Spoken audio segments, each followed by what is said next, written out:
I solemnly swear that I will tell the truth, the whole truth, and nothing but the truth.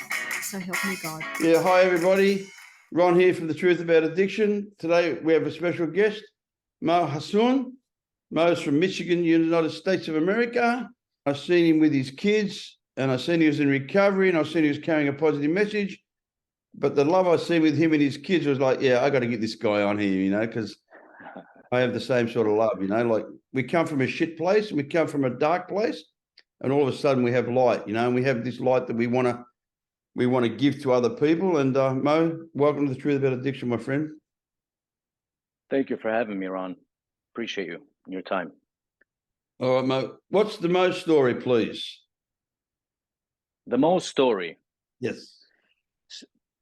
So obviously before addiction even began, I was basically introduced to a life of a war zone. I grew up in the 80s, the early 80s in Lebanon.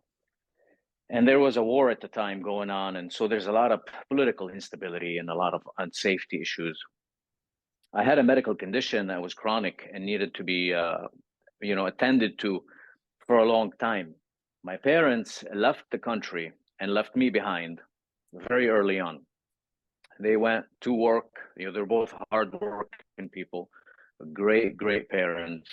They did the best that they could with what they had, I ended up staying behind with my grandparents who raised me for a while. It was very difficult reflecting back on it. When I got clean, when I got sober, I started to reflect back on all the little details because everything's connected. All these little subtle patterns started to develop the mental habits of the escape artist, the schemer, the aggressive one, the bully, basically, the anger. So I started to notice, I started the life with loss, with abandonment, a lot of emotional neglect. Felt like I wasn't good enough. It was a self-esteem issue. Like if they really did give a shit, they would have found a way to get me with them. So I struggled with that for a while, but I never exposed it. Over time, I started to develop a lot of animosity towards people that had access to available parents. And I just became very angry. And so add a little bit of abuse early on, add a little bit of bullying because I didn't fit in. I was always moving. So I moved from Lebanon to Saudi Arabia. And then in that country, it's completely different. You're considered a foreigner, even though it's still in the Middle East. There was a lot of rejection elements. There was still a lot of, you don't fit in kind of attitude.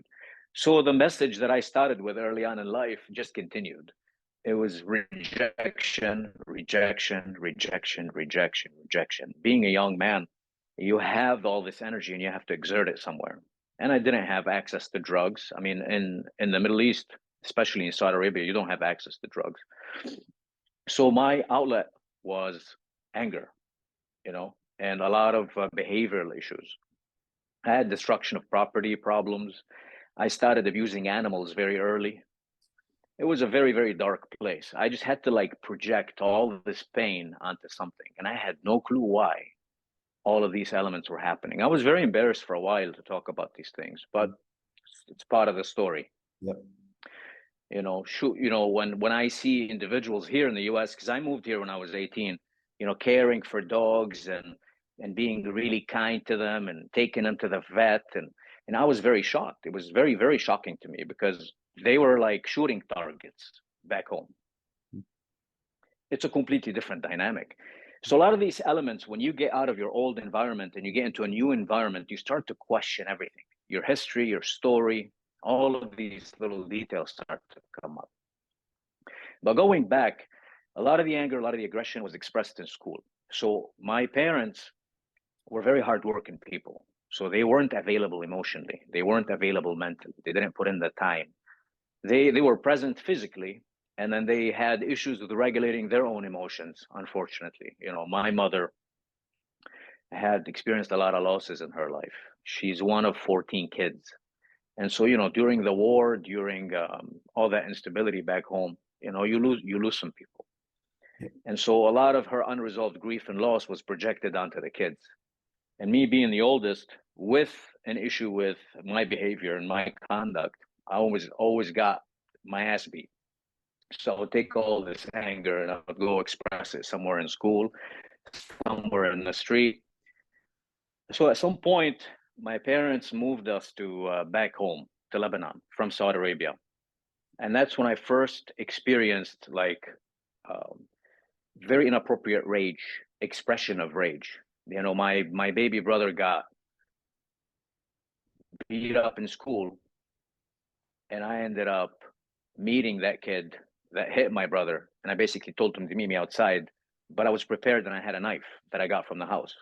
So in middle school was the first time I stabbed somebody, and I can't even explain to you the fear combined with excitement and power and control all enmeshed in one. It was very difficult to understand. And then I ran away from the school. So I had all these signs, all these warning signs really early on. And many people didn't know at the time how to address these things. So I just continued, you know, with my basically stretch of attempting to basically do well in school, get good grades. There's a lot of perfectionism and force imposed by the parents because they wanted their kids to be the best. And so I would perform, I would get the job done, but then I would have all this pent up energy, right? So I started boxing really, really, really young, and I started using weights. I always needed an outlet, but that never stopped. The continued, you know, antisocial conduct, you know, the destruction of property. I remember one time someone challenged me to burn a bus up, you know, like light up a bus, and we had fireworks, and I scratched all the seats. And it's just the idea of losing control, allowing myself to just let it all out, you know. And then the consequences were even worse because the abuse and the beatings just kept intensifying, it kept increasing. So all these elements took place. I had issues all my life with women. You know, every girlfriend I've had, I would do the test. I would basically question her commitment, her loyalty. So I would do things to see, and I had no clue. It was my inner kid in the background, behind the scenes, testing if she's going to abandon me like everybody else in my life. And that's unfortunately the original story is, you know, it's you started life with loss, expect more losses. And so it continued. And I failed at every damn relationship, Ron, every single one. But I never paid attention to the message. And at some point, due to the losses I was experiencing, because these women were getting afraid of the intensity of, so I would basically figure out a way to get into the relationship, put some time in the relationship, get close enough, and then I would start doing my testing, right, to see how far is this person going to go. And so over time, one wasn't enough. I started to date two at a time, because if this didn't work, I would have this one. And from that, I moved and graduated to dating women that were not available, married women. And you can just only imagine the high, you know, of being with somebody that's deceitful, hiding, sneaking, leaving to see you, which unfortunately validated my worth because I was reliant on that, right? Like I must be more important than this person that she's with, and she's making time for me, not for him. It's part of the addiction. And my issue with substances only happened when the breakups took place.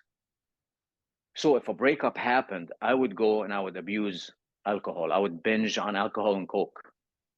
And I would most likely be at a strip club somewhere, right? All these, like these bars and these parlors that they have. And that's what I did for a while. Every time separation took place, I would go and sabotage and abuse myself using a substance, using Coke, you know, becoming unfaithful. And in my head, I thought I was paying these people back, when in reality, I was punishing myself, but I didn't understand. So this continued for a while. And as this continued, I started to feel very disgusted with myself. You know, when you max out on an experience and it becomes very normalized, the high is no longer there. You know, the stimulation is no longer there. And you start to, what else is out there? So for me, I had to figure out a way to legitimately answer that question. Why are you doing all this? What is this life about? I mean, are you here just to suffer? You know, all the spiritual based questions that happen because of all the consequences and all the forms of suffering that took place. When that took place, I started to explore ways. I mean, I've had also little events here and there before I really figured out what I wanted to do with my time and my life. My family basically struggled with some of the antisocial behavior that I was engaging in. I did some very risky things, some things I haven't been arrested for, but you know, the family found out, and it was very inappropriate. You know, the elements that I was engaging in, it's very high risk, very violent. So I got into a lot of fights. People would come home to look for me. I mean, you know, my mother had a minor heart attack in one moment because of the amount of people that came in to look for me, to find me. And all of these elements were not sufficient. One time I lost my cool and I just expressed severe rage towards my mother. And again, you know, this is the inner kid. He wanted answers. He wanted to know why he was left behind, but he didn't have, because I'm Middle Eastern as well. A lot of times you're expected to respect your elders and you can't ask questions and you can't explore things.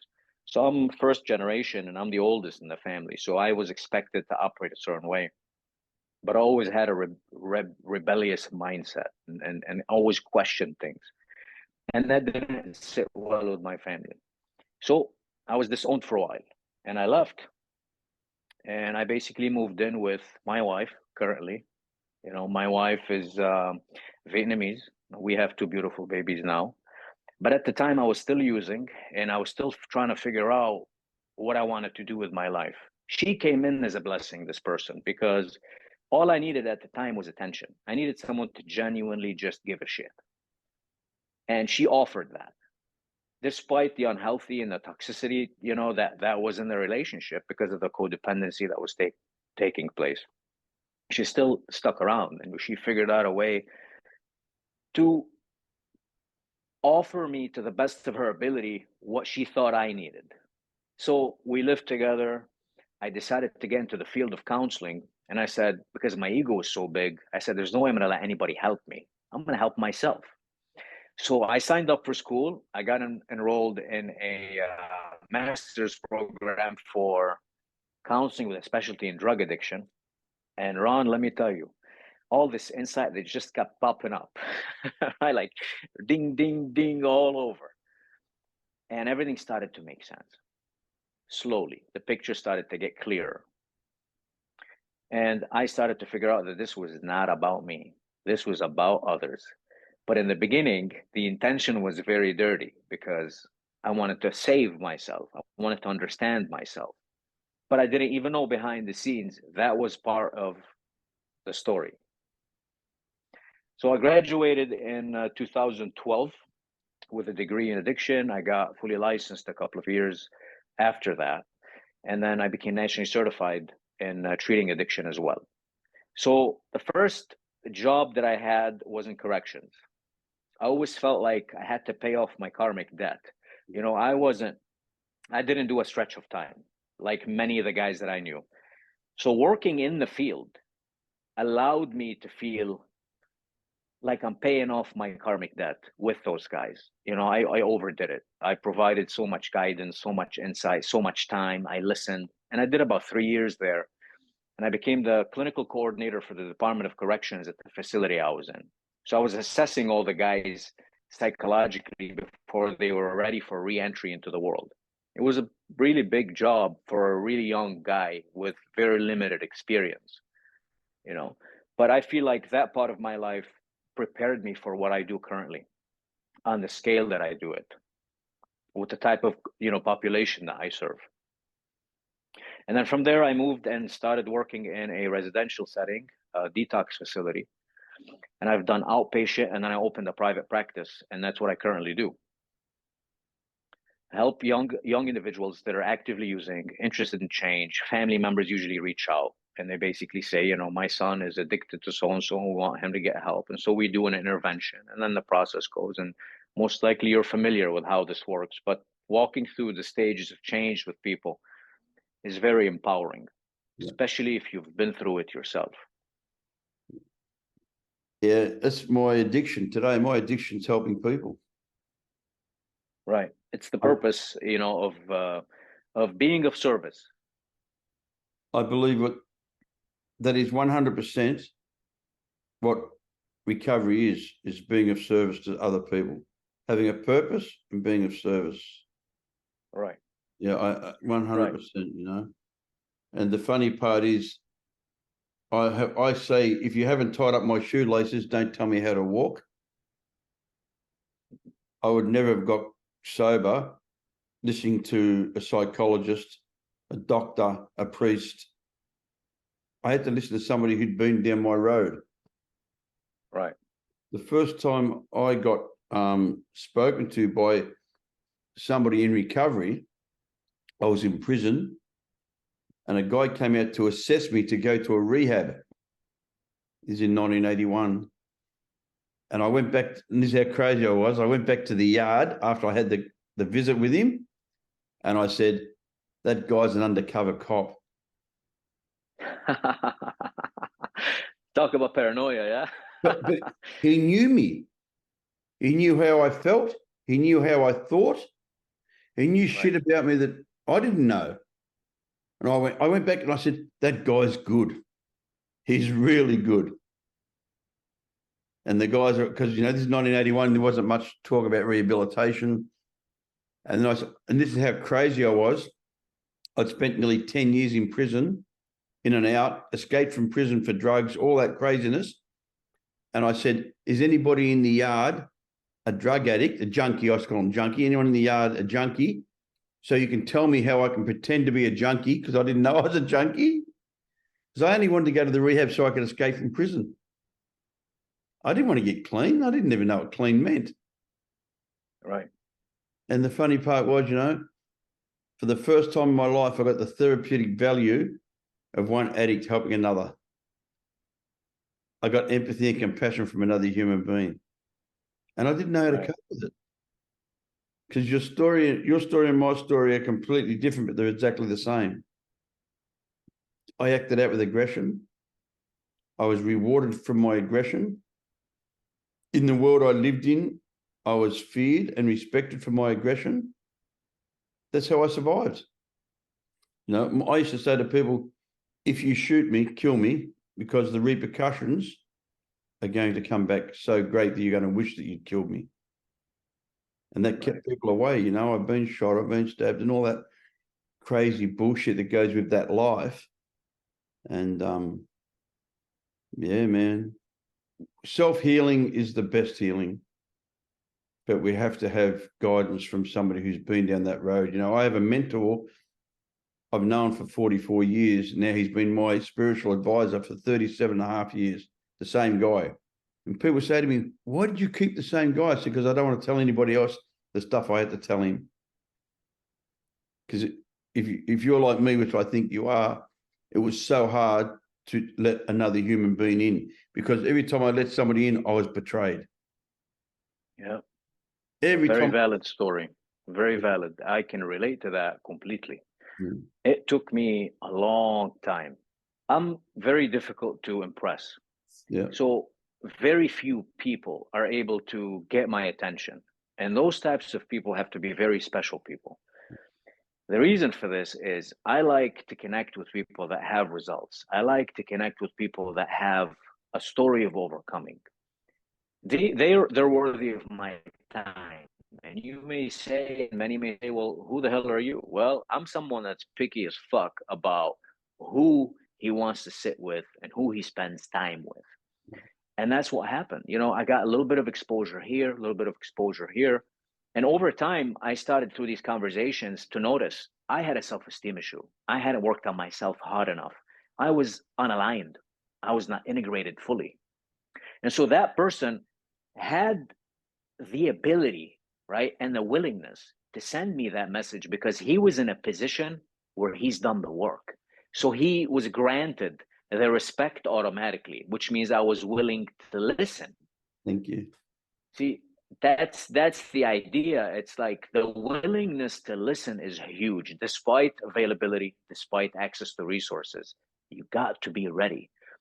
And that I took that with me, especially with the type of work that I do.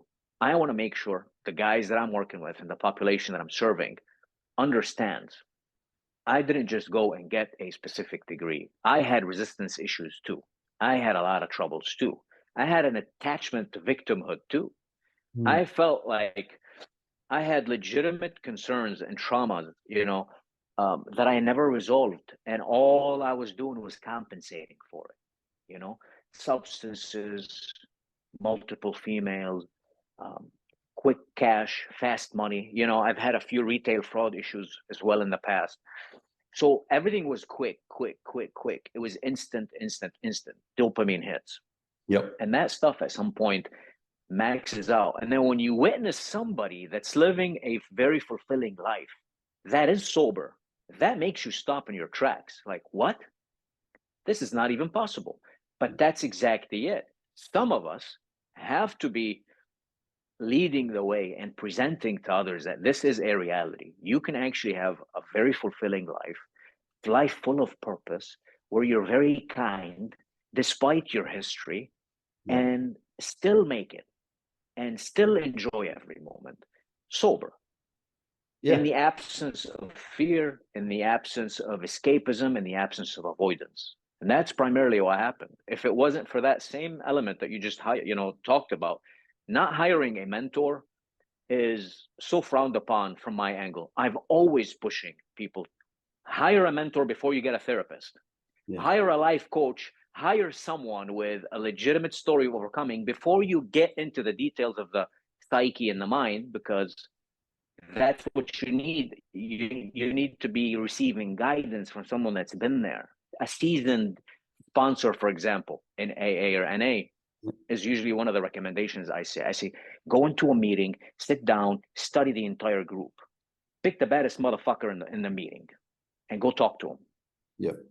And simply tell him, I'm impressed by what you said. I would love to operate like you. Do you have time to spend time with me? And that's how it begins. And I'm always pushing this message because I'm a firm believer. If you don't have a role model, if you don't have the right level of inspiration, it's not going to work. Yeah, I agree. 1,000,000% I agree. We celebrated one of my students, you might call him. He's 23 years clean. On Thursday night, we celebrated his 23 years recovery birthday. I've had him for 22 years. I got him when he was a little boy, a young kid, I like the young guys so much better. It sounds terrible, than the old hard heads that, like you got to hammer it into them. The young guys come in hungry.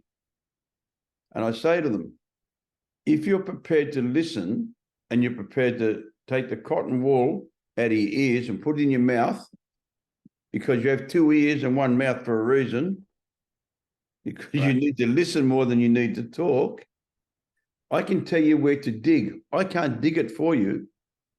I can tell you where to dig. I'm not, I get a little bit embarrassed when they go, oh, you saved my life, or I have parents say you saved my life. I say, no, I didn't. He saved his own life. I just told him how to save it. I taught him how to swim, man. He had to do the swimming.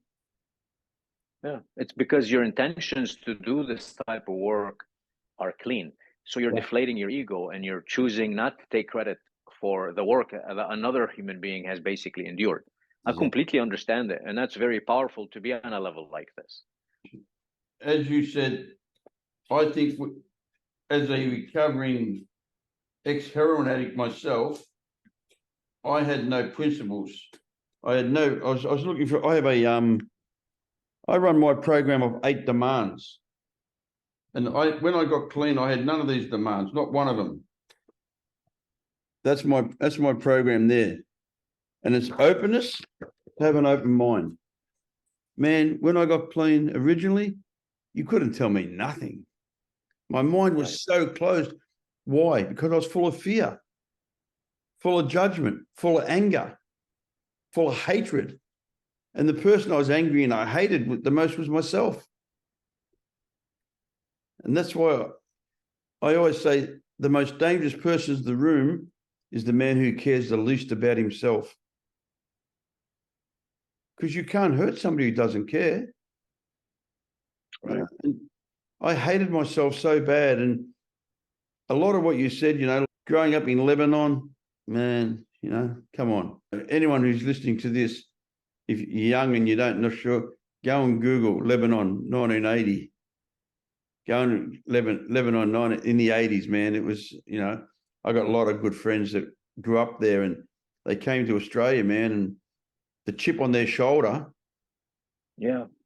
Not caring about life because dead body was normal. Family members being killed was normal. The house you live in blowing up, it's normal.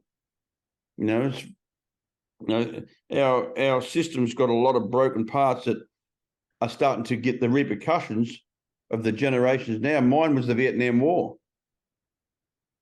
Heroin came into Australia after the Vietnam War. You know, and I'm married to a Vietnamese woman too. The trauma introduction was very early. I mean, you know, it wasn't something that you choose. And again, the external environment forces the formulation of like changes in your internal environment, the way that you operate and the way that you view the world. It's just a very dangerous place. So your childhood is robbed. You really are very concerned about how you're going to survive. And then you go home and you have to survive that setting too. Because the house was unstable as well. You didn't know what mood the family was going to be in. You didn't know if you're going to get your ass kicked or not. You know, it was very, very hostile inside and outside. So when you learn how to, you know, dwell in these settings, it creates a schemer. It creates an escape artist. You know, it creates an opportunist, right? You're always looking for a way out. And so over time, the real threats become perceived threats. And that's what happens with mental health a lot of times. I've learned that about myself, and that's what helps me a lot with my clients. I noticed 99.9% of the threats that my brain endures, unfortunately, are perceived, not even real. And so you create this attachment to survival because that's the default mechanism of the brain, and you just run with that shit. And if you don't catch that element, your relapse vulnerability is going to constantly stay high. Yep. And that's where a lot of the mistakes are happening. It's the processing of the information that I'm receiving because I don't have alignment or control over my brain and my thinking.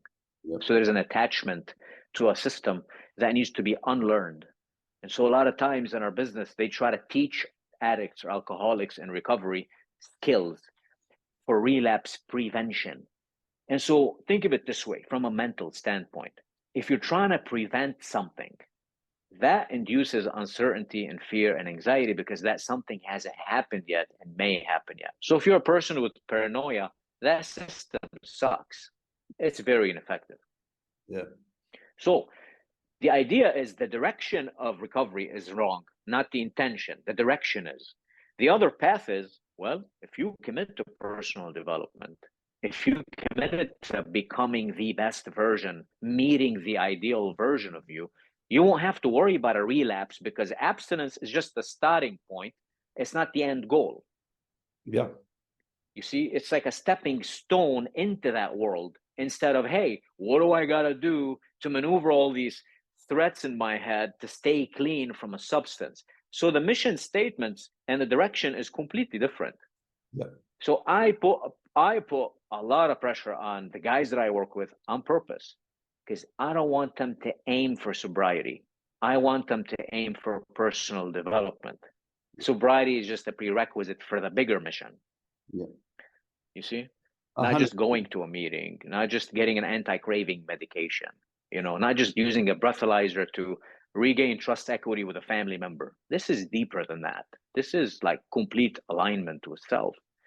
Because once you self-actualize and you master every flaw and every character defect in you, and if you can't master it, you accept it, then you're ready to transcend that self and be of service. You know, actually serve your purpose and why you're actually here. Yeah. I have an old friend. He passed away 2 years ago. He was 64 years sober. And he... Wow. Impressive. He's a beautiful man. He used to come to the prison and visit me when my last sentence. At 80 years of age, he'd walk into the jail, come to a HNI meeting and visit me. And he used to say to me, Ron, recovery is all about acceptance. He said, if you accept the things you can't change, accept the fact that you can't put a chemical in your body and guarantee your behavior. You can't put a chemical in your body and have a good life. Life's easy. You just got to accept it. Right. You can do all those things, but you can't have that one without the bullshit. Right. He said, and if you accept that's it, why, you never ever want to have it. yeah, and that's why people in your position, right, and my position and other, recovering addicts that are doing this type of work, they have a big task on their hands. They have to constantly demonstrate how effective it is to actually live this way on a daily basis and promote it. And I'm a big believer in this. You can't promote nothing if you can't attract it. 100%. So in order for that to happen, and that's why I focus so heavily on what I eat, my diet, my fitness, all these elements are important because that stuff is attractive. It attracts the ego in the beginning, right? Oh man, that person's in shape. Yep. That's automatically something that you connect with. Like, I'd like to be this way. I'd like to, have the discipline that this person has. So in a way, it's an attractive piece that you could use for leverage to promote the change. Yes. And it's true. I say, and I believe this in my whole heart, watch what I do. Don't listen to what I say. Just because I said it, don't believe it. Right. Challenge what I tell you. Go and find your own direction, but challenge what I say. And if I'm not right, please come and tell me. And to be quite honest, I don't get many people come and say, oh, you're wrong. Not many people that are sane come and tell me. I've had a few people that are crazy come and go, you're wrong. And I go, yeah, keep coming back. Keep working the program. Keep doing right. what you're doing, welcome. But right. And if you're really doing the work and you're not just displaying the work, because there's a big difference. There's a lot of guys that know the book by heart. They know all the messages from the big book. They know exactly where to look and what to say and how to say it. Very fluent. But then you look at their lives and the results don't match the content that's being shared. So the population that we serve, trust me, they are equipped with a sixth sense. They can actually read between the lines. You don't even have to. They could catch it before you even display it. It's just a skill that they have. So the hardest population to fool is an addict population, alcoholic population. You can't con a con. No, you can't. No, you can't. Oh, man. As you said, we survived because that's what we do when we're in addiction. I'm talking long before I took drugs, I was an addict. Long before I took drugs, I was in survival mode. Long before I took drugs, I was angry because I'm the same. My environment was, I had a war, but the war was criminals, gangster war. My father was a criminal. My father was shooting people. I shot my first man by the time I was 16. And then my father was critical of me because I only shot him in the legs, that I didn't kill him. I'm getting abuse. How scary it is at 16 to shoot somebody in the main street of a city. And then I'm getting yelled at, you effing coward, don't shoot them in the legs. Now they can come back. You got to kill them. I'm like, oh man, this is all. So I was so traumatized that my belief system was just kill anything that moves. If it's a threat, attack it.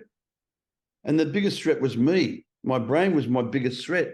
So I attacked my brain with chemicals to try to numb and kill my thoughts. Right. Thoughts were driving me crazy. And what you said was, when I was a little kid, I talk to people a lot about this. You're coming home late. You're late. Your dad says you've got to be home by 7 o'clock. It's 9:30. You've been with your friends having fun. All the way home, you're terrified. Like, oh my God, I'm going to get beat up when I get home. You're scared. You're full of fear. And you get home and he's asleep.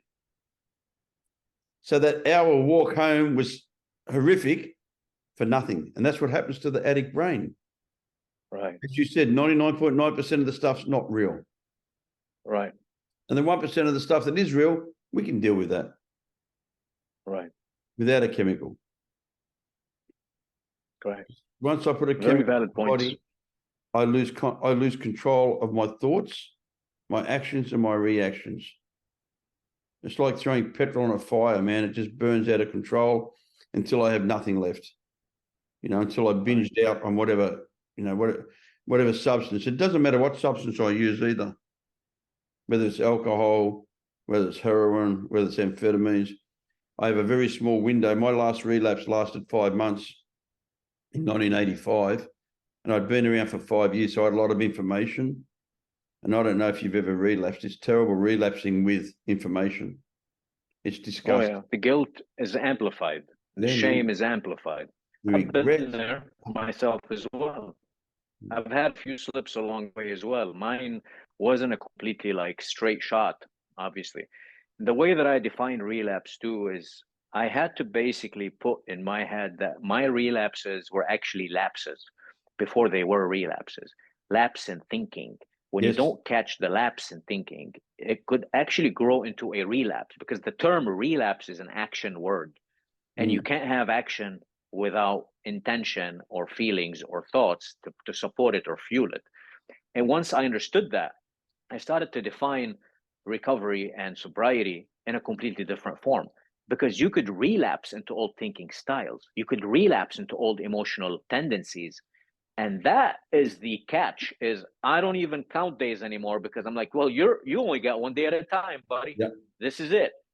How many times in the day have you relapsed into poor emotional regulation, oversharing, undersharing, suppression, overexpression? I mean, it's the brain of someone in recovery is very interesting, especially if you've done the work, because you're constantly trying to stay mindful of the present moment and its implications on the next moment. Right? Every decision you make and every thought you have is either leaking energy or like reinforcing energy in you. Because at the end of the day, that's all we are.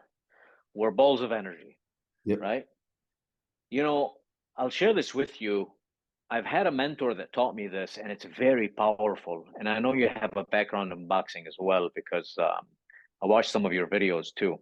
Yeah. So he educated me on this. He said, if you want to be a free man, you have to master something called the SET, S-E-T. The SET stands for space, energy, and time. Yes. So if you want to be fully aligned and you want to be a very fulfilled person and a person with power and credibility and leverage and actually serve your purpose, you need to understand how to manage space, energy, and time. And then he gave me an example of the boxing ring. He's like, when someone's fighting someone, they're trying to gauge the space and their energy, because they have to last all the rounds, and then the timing of the shots. Yeah. So that's how this works. You're constantly in a fight with yourself. Yeah. So if you don't have enough space between the thinker and his thoughts, and energy preservation versus energy leaking, and the time you decide to take, right, to cut liabilities, it's really powerful. Once you understand this, he says, you got it. And that became my aim. How do I get to this point of mastering space, energy, and time, demonstrating it effectively to my people, and then showing them to do the same? And that's why I designed the blueprint that I designed for my personal development program. That's literally what I teach everybody. It starts very basic and physical and tracking macros and hitting the gym, etc. Because there's a lot of lessons that happen from hardship, endurance, and working with resistance at a setting like that. But then it advances to higher levels, because once you master the body, now you're ready to master the mind. And so a lot of times guys want to skip steps. They want to dive into the books. They want to dive into understanding things. But hey, you got to go through the body first. Yeah. You know, master that piece, the foundational element, and then we'll move on to the next one. Because once you master body and mind, what's left is the spirit. The spiritual realm.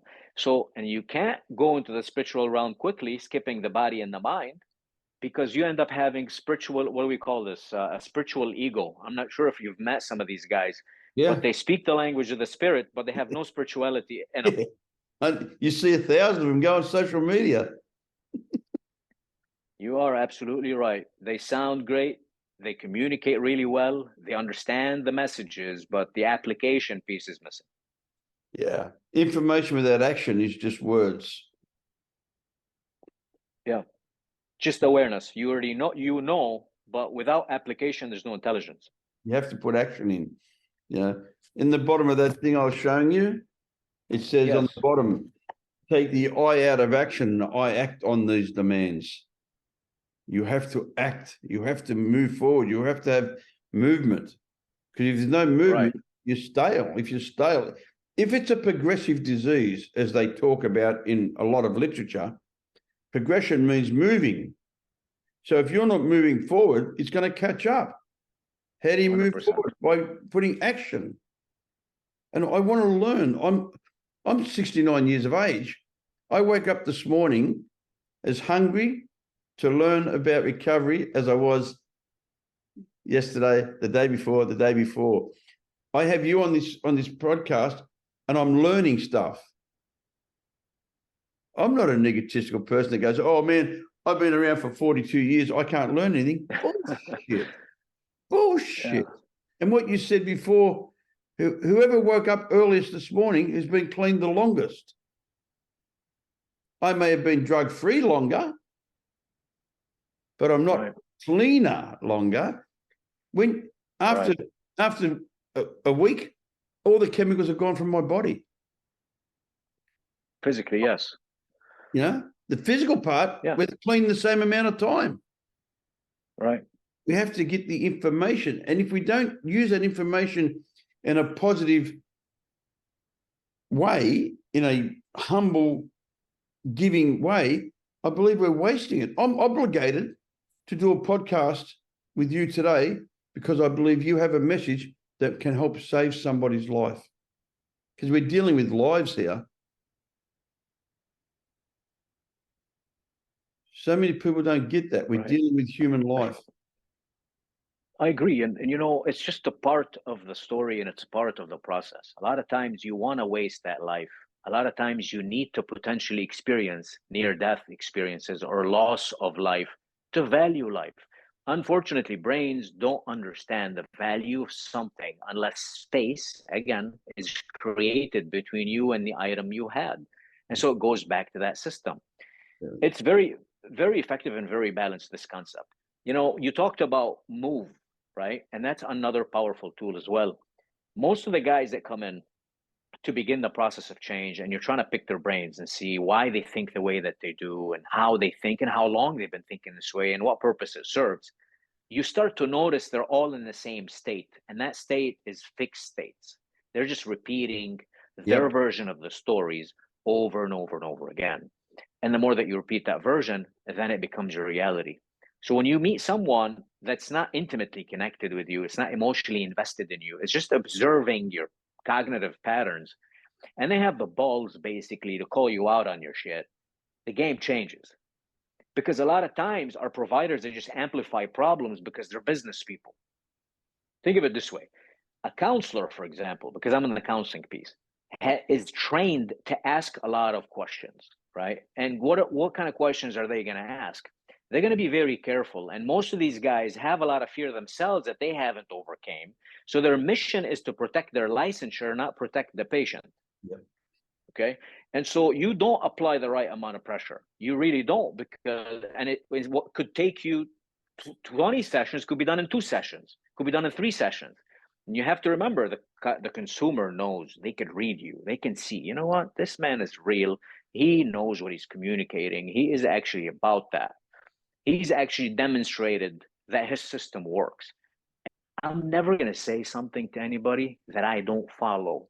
It's impossible that it's going to leave my mouth if I don't follow it. And you can call me out on it if you see me not following it. That's why I'm on social media the way that I am. And I expose everything because the accountability that comes back, it's priceless. Yep. Everybody sees you. Everybody reads you. Everybody gets to critique and evaluate you. And that by itself is accountability. So if someone's coming to get help from me, I better hold them accountable for their lack of movement or sitting in those fixed states that we talk about. So moving from a fixed state, remember, that's the beauty of this. And I'm trying to align this with it, is moving from a fixed state into a flow state, increasing the brain frequencies, right? And that's why using the body is highly recommended. You do a few push-ups, your frequency goes up because your heart rate goes up. You know, just a few burpees, your heart rate goes up, frequency goes up. You sit and you take a few deep breaths, close your eyes, frequency goes up. It's really powerful. because the longer the breathing cycle takes place, if you lengthen it, the slower the brainwave. So a lot of times, if you want to think effectively and solve problems, you have to have this capacity of slowing down the heart rate in order for you to slow down the brainwave. And that happens by extending your breathing cycle. It's all aligned. That's why the body being mastered is so crucial. So the mind can actually work correctly. Yeah, I love it. I went and did Ashtanga yoga when I was about 12 years clean. And if people go yoga, you know, me, I say yoga, that's old people, you know, stretching. Man, Ashtanga yoga, it's like being an athlete. The breath, the 𝐬𝐸𝐴 breath generates the heat, man. And I was super fit, and it used to crush me. And I was smashing the gym, and you know, I'd get up in the morning, I'd go and do my cardio. In the afternoon, I'd do weights. I was taking all my supplements. I started doing Ashtanga yoga, man. It nearly killed me. It was like, wow, this is it's flow state, literally. You're in a flow state for a long period of time. And it's all breath. It's all about the breath. You know, the movement is there, but the breath was insane. You know, I went to India, did tantric meditation in the ashrams. All these things were little strings in my bow to get my body aligned with my brain and to get my brain aligned with my body, because my brain is where the problem is. I have a thinking problem, not a drinking problem. Yes. I try to explain to people, your brain, I say, and it's true, most addicts have a heart of gold and a head of spaghetti. Love it. It's true, man. We have to unravel the spaghetti and try to get a connection between the brain and the heart or the soul. People think the heart's the soul. I don't believe the heart's the soul. I believe the soul is something deeper. The soul is the thing that I feel when I kiss my children. When I see my beautiful wife laying in bed asleep and I look at her, that's my soul. Because I've always had a heart and I never felt that shit before because I was disconnected. Right. And so I've actually heard this from someone that's got 45 years plus in the business of sobriety as well. He told me the longest journey a man can take is literally from his brain to his heart. Yeah. And I had no clue what the hell this guy was talking about. Right. And then over time, when you start doing the work and you start to actually understand all these variables, you're like, wow, I've heard this message before. And then you start to connect the dots. But that's why planting seeds through a podcast like this, through a discussion this way, through videos that we place on social media is so crucial. You're just planting seeds. And at some point, that person is ready and they're like, hey, let's do this. Let's get to work. I'm ready.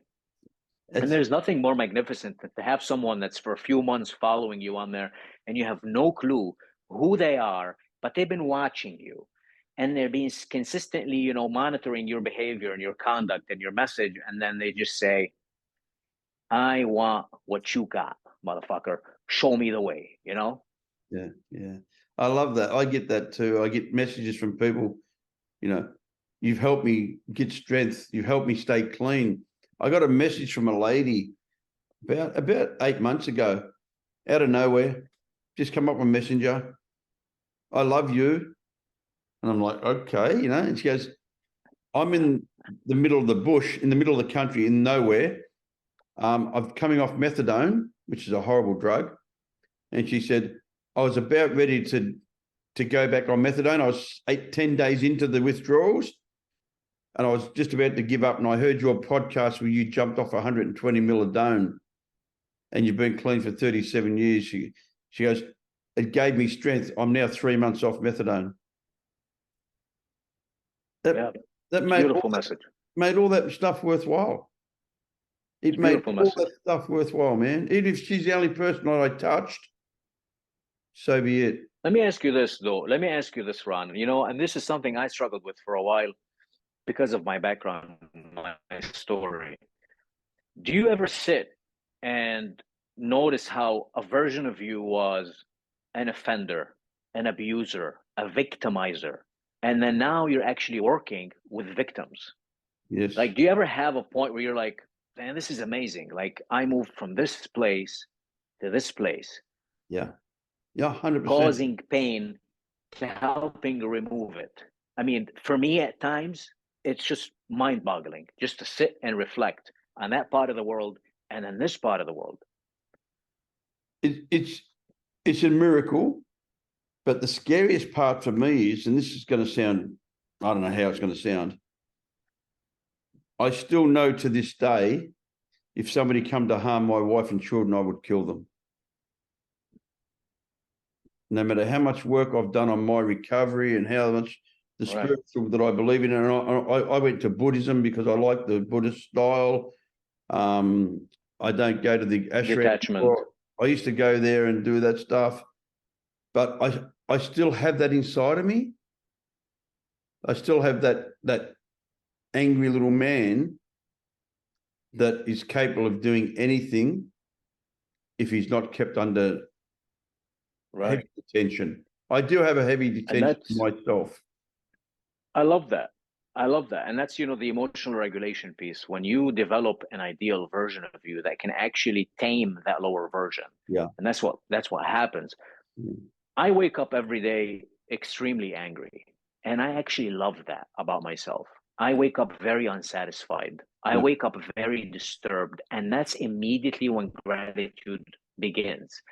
Because without this transaction, how am I going to find serenity and peace valuable? Or why am I going to even pursue it? So I'm willing to admit I have instability. I'm not claiming I don't have it. I'm not saying when I compare this world to that world that I'm healed. Far from it.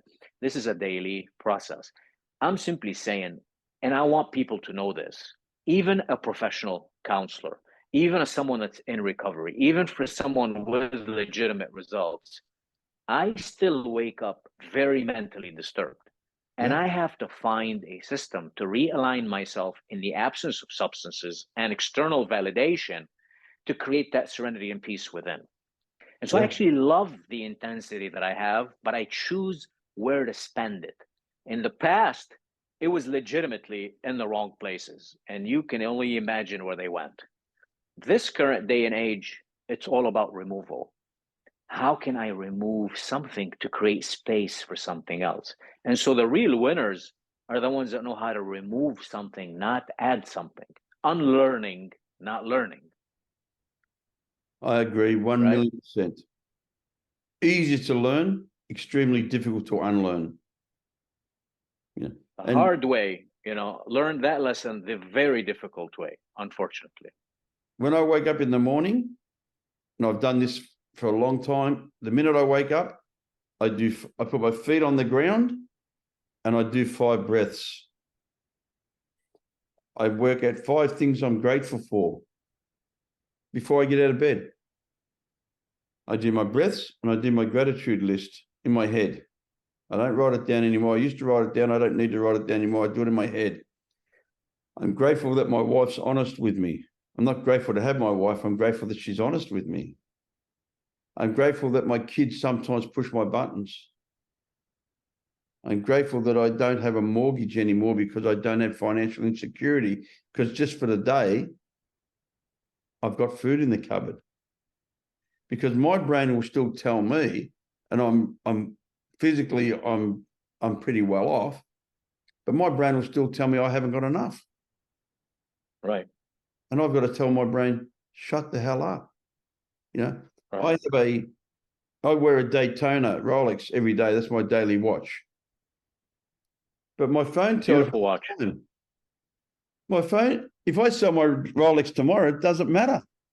You know what I mean? Right. I have 2 Corvettes. I drive a Toyota Hilux most days. Interesting.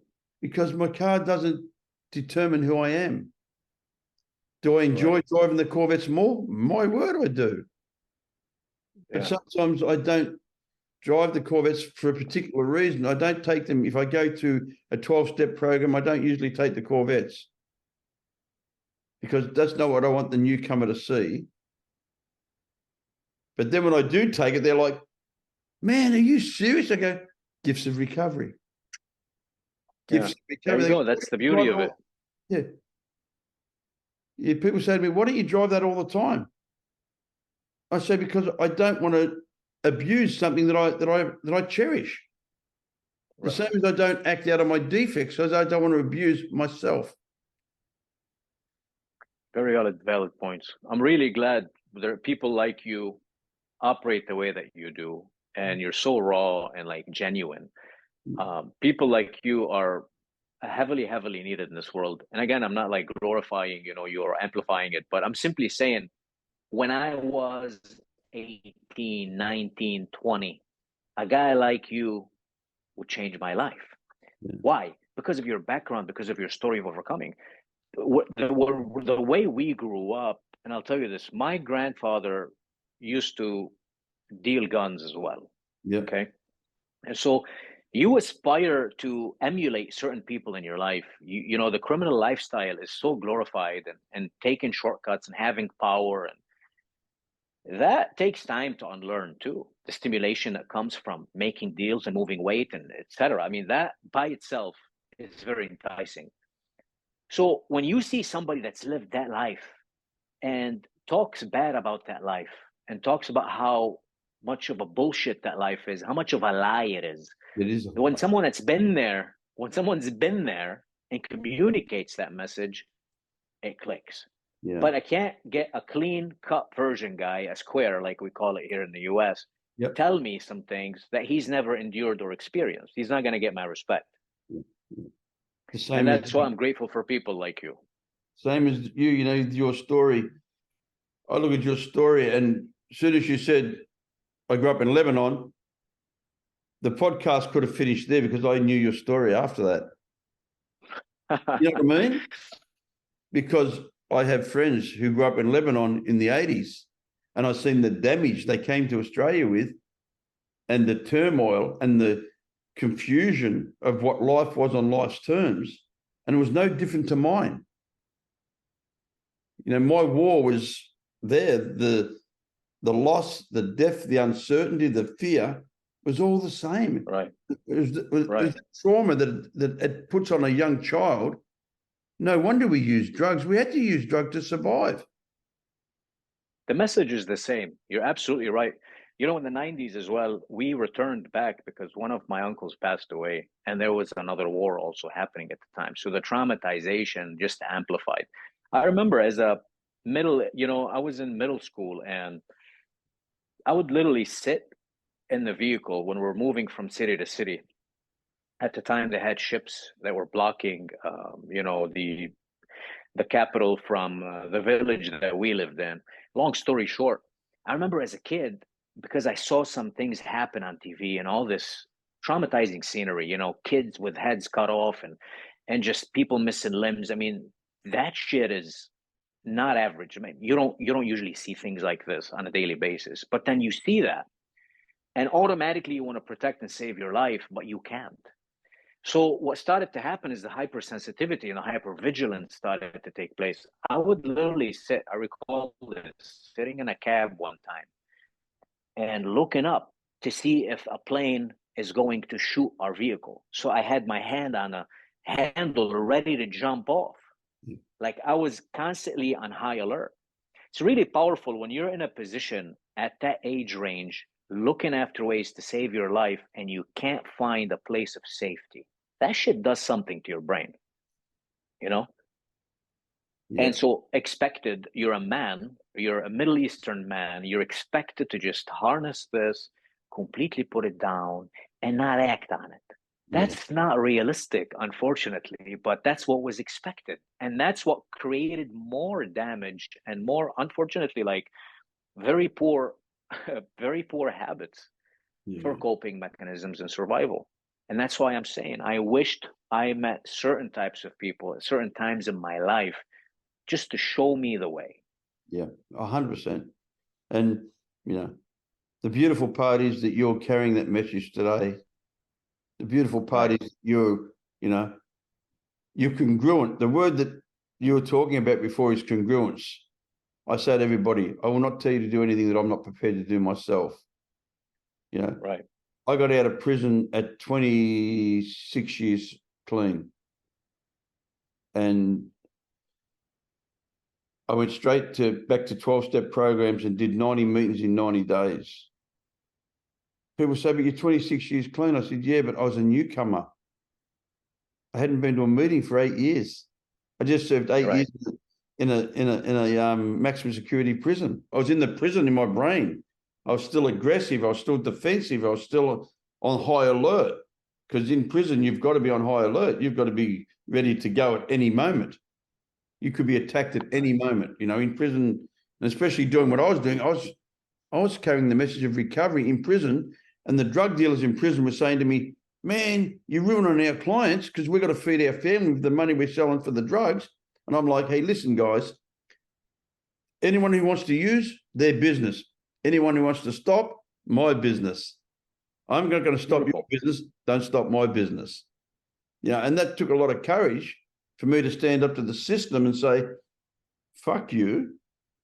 If people want to get clean, I'm going to help them. If they want to use, you help them. They're your customers. These are my customers. And I used to get That's a beautiful point of view. I used to go to them and say, mate, this guy's trying to get clean. Don't fucking harass him. So it changed. The shoe changed, where I was starting to say to them, hey, listen, this guy's my guy. He's trying to stay clean. Don't harass him to try to score dope. So, you know, it's really funny how the paradoxy is that I still carried the message and I still was congruent. And because of that, the gangsters respected me and said, no, Ron ain't shit. You know, Ron don't talk shit. He will never, don't get me wrong, I would never have told on them, or I would never have set them up. I would never have broken the rules. But the rule was, they're your guys that are using drugs, your business. The guys that don't want to use drugs, my business. Let's not cross our streets. Because if we blur the line, then we're all going to have some issues. Everybody's going to lose. And you know, I was pretty crazy. You know, I die by my rules. I die by my belief system. You know, because when you go to that system, you've got to become that guy. There is a switch. Yeah, the reason why you communicate this way is because you've overcame your fear. Yeah. And that's exactly what happens in recovery. Your relationship with fear changes. Yeah. You know? I'll tell you, there's a quick story. There's a New Zealand group called the Black Power. You know, New Zealand, the gangs in New Zealand aren't motorcyclists. Some have got bikes, but they're not. They're just like gangs, like in the gangs in New York sort of thing. They're not bikers, they're gangs. And I interviewed the founding member of the Black Power group. He was a bad motherfucker, you know what I mean? Like, he was a bad guy, you know, like back in the day.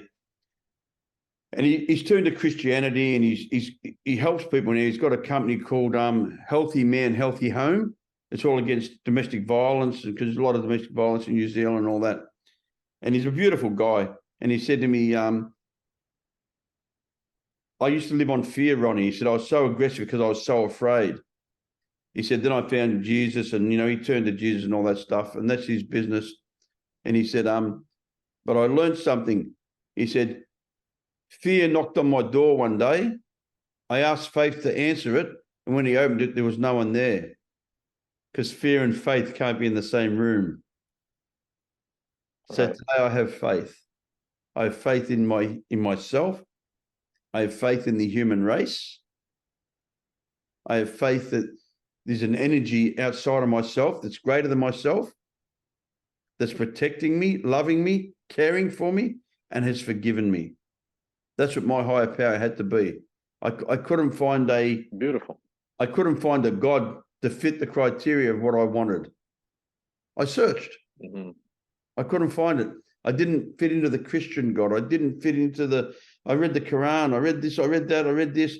And when I came up with he was always inside me anyway. Because I needed to love, understand, and forgive myself first. And once I learned to do that, I started to learn how to love my wife, how to love my children, how to forgive my wife, how to forgive my children, how to forgive other people, because it all starts with me. If I don't love me, I can't love you. And I really believe the whole world is lacking faith. One word, faith. Faith in each other. Faith that everything's going to be okay. Faith that we have enough. Faith that we are good people doing some people are doing bad things, yeah. And I don't believe there's that many bad people. I believe there's a lot of good people doing bad things. And I really, really appreciate your intelligent and insightful conversation, Mo. I really do, mate. You've been a gem. It's been a really, really nice chat. I appreciate you. I'm happy that we did this. I'm happy we connected. And if you're interested, we should set something up in a few months. Just re-link up again and maybe we just should do a continue what we live and just started. talk about recovery, so other people can just come on the lives and listen to us. It's really powerful when you have someone with the experience that you have and the seasoned work that you've done. It's really wonderful when I collaborate with others that are doing the same thing, but you've been doing it for years. It's really powerful, and you give value to your listeners. I met with a gentleman a few weeks back from Australia as well, and we've done a podcast, and he did a really interesting system. A week prior, he sent an option for people to create their list of questions, and he did a Q&A. And so he asked people ahead of time what they would be interested in hearing and what they wanted to ask. And then he collected all the questions, and then we just had to talk about them.